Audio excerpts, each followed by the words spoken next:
Right. Inini sarwadi Gudza asi ndaenda muta zvidiki zvandinazvo. Handiti. Uchiziva kuti uri wewe unorarama panyika. Ziva kuti chinongodiwa kuzvininipisa. Kuzvininipisa ndo musoro wemarito edu anhasi.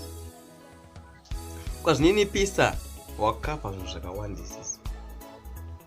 Kuzvininipisa kunokapa midzi yakawandisisa.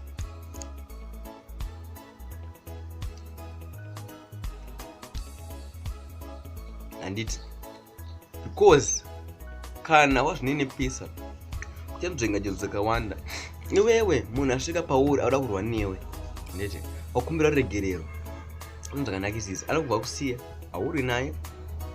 Zvoti dai marwa wemukuvadza katai kukuvadza. Handiti. Wana wazvininipisa wanzvenga njodzi. Iwewe mukoma wako akukanganisira, munini wako akukanganisira, baba wako akukanganisira, ana wako akukanganisira.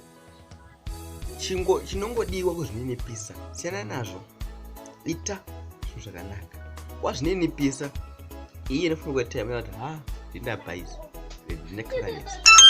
Achabva aona kuti chinhu chakanaka kuri achabva kuti iwe ndo wakatonaka. Munhu akakodzera kuva akanaka because iwewe wazvininipisa. Iye asina kuzvininipisa achizona kuti acharealize kuti inini ndiri wrong.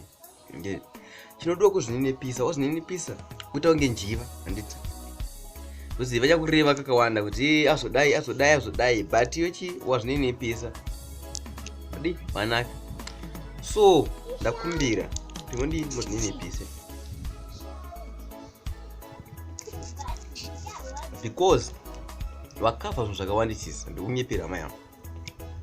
Because iwe tasa ndakuudza kuti kungozvininipisa kukapa zvinhu zvakawandisisa. Wanzvenga njodzi dzakawandisisa. Bozika even nehasha dzako dzidzori waiziya. Ngoto munhu kwaiso.